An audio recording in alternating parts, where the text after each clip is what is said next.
पिछले 500 सालों में दुनिया की 3 सबसे बड़ी महाशक्तियों का पतन एक ही तरीके से हुआ है, एक 7 स्टेप पैटर्न से। और आज ऐसा लगता है कि संयुक्त राज्य अमेरिका भी बिल्कुल उसी रास्ते पर चल रहा है। तो आइए साम्राज्यों के पतन की इस स्क्रिप्ट को जरा बारीकी से समझते हैं। देखिए, इतिहास हमें एक बात तो साफ साफ सिखाता है कि हर महान शक्ति की एक एक्सपायरी डेट होती है। चाहे वो स्पेन हो, ब्रिटेन हो या सोवियत संघ, सबका अंत हुआ। ये कोई निराशावादी बात नहीं है, बल्कि इतिहास का एक कड़वा सच है जो बार बार खुद को दोहराता है।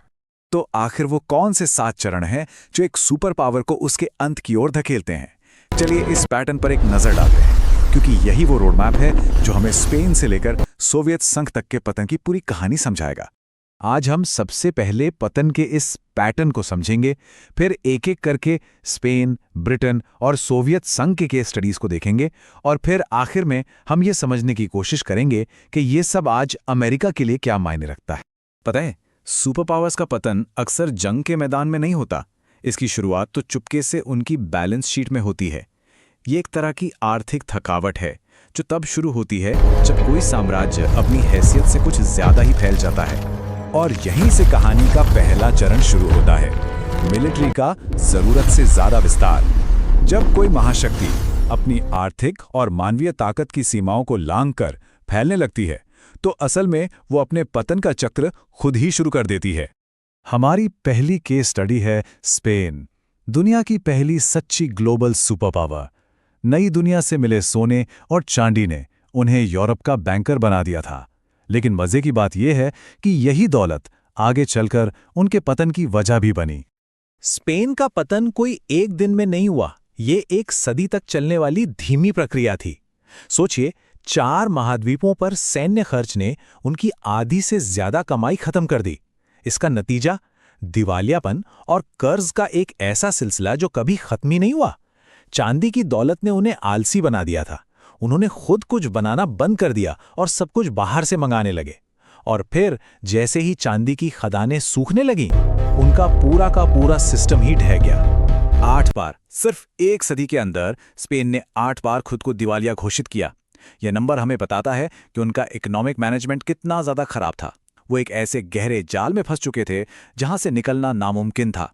और अफसोस की बात यह है कि एक ऐसी गलती थी जिसे आने वाले साम्राज्य भी दोहराने वाले थे। अब आते हैं ब्रिटिश साम्राज्य पर। इनका पतन स्पेन के मुकाबले कहीं ज्यादा तेजी से हुआ। वो साम्राज्य जिस पर कहते थे कि कभी सूरज नहीं डूबता, वो देखते ही देखते इतिहास का हिस्सा बन गया। ब्रिटेन के पतन की नींव असल में 2 विश्व युद्धों ने रखी। इन युद्धों ने दुनिया के सबसे बड़े कर्ज देने वाले देश को कर्जदार बना दिया। अब इतने बड़े साम्राज्य को संभालना और उसकी रक्षा करना बहुत महंगा सौदा हो गया था। 1947 में भारत की आज़ादी ने तो जैसे ताबूत में आखिरी कील ठोक दी, और इसके तुरंत बाद पाउंड की जगह दुनिया की रिजर्व करेंसी अमेरिकी डॉलर बन गया। यहाँ भी हमें वही पुरानी कहानी दोहराती हुई दिखती है। कर्ज चुकाने और सेना को बनाए रखने का भारी खर्च, इसने ब्रिटेन की अर्थव्यवस्था को अंदर से बिल्कुल खोखला कर दिया था, ठीक वैसे ही जैसे स्पेन के साथ हुआ था। क्या कोई न्यूक्लियर सुपर पावर बिना एक भी गोली चलाए ढह सकती है? सोवियत संघ की कहानी हमें यही बताती है। ये एक ऐसा पतन था जो किसी बाहरी दुश्मन की वजह से नहीं, बल्कि अंदरूनी कमजोरियों की वजह से हुआ। बाहर से देखने पर सोवियत संघ एक बहुत बड़ी ताकत लगता था। न्यूक्लियर हथियार, स्पेस रेस में सबसे आगे और पूरी दुनिया में उसका असर। लेकिन अंदर की हकीकत कुछ और थी। उसकी सेंट्रली प्लान्ड इकोनॉमी पूरी तरह से ठप हो चुकी थी, इतनी कि वो अपने लोगों का पेट तक नहीं भर पा रही थी। उसकी सैन्य ताकत सिर्फ एक दिखावा थी जो उसकी आर्थिक कमजोरी को छुपा रही थी। सिर्फ 900 दिन, बर्लिन की दीवार गिरने से लेकर सोवियत संघ के पूरी तरह बिखरने में बस इतना ही वक्त लगा। ये दिखाता है कि जब आर्थिक पतन होता है तो वो कितना तेज और कितना विनाशकारी हो सकता है। तो अब इन सभी केस स्टडीज के बाद हम आज के सबसे बड़े सवाल पर आते हैं। क्या इतिहास एक बार फिर खुद को दोहरा रहा है? क्या ये पैटर्न आज के संयुक्त राज्य अमेरिका पर भी लागू होता है? चलिए अब उन 7 चरणों वाले फ्रेमवर्क को सीधे अमेरिका पर लागू करके देखते हैं और पता लगाते हैं कि क्या वो भी उसी स्क्रिप्ट पर चल रहा है।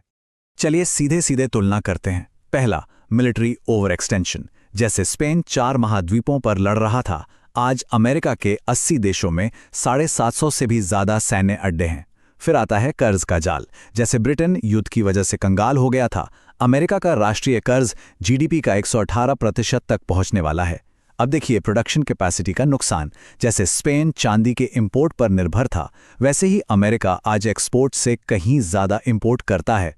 और आखिर में सामाजिक बिखराव। जैसे सोवियत संघ में संस्थाओं पर से लोगों का भरोसा उड़ गया था, आज अमेरिका में भी संस्थानों पर विश्वास अब तक के सबसे निचले लेवल पर है। अगर हम इस पैटर्न को माने तो अमेरिका इस गिरावट की राह पर कोई नया मुसाफिर नहीं है।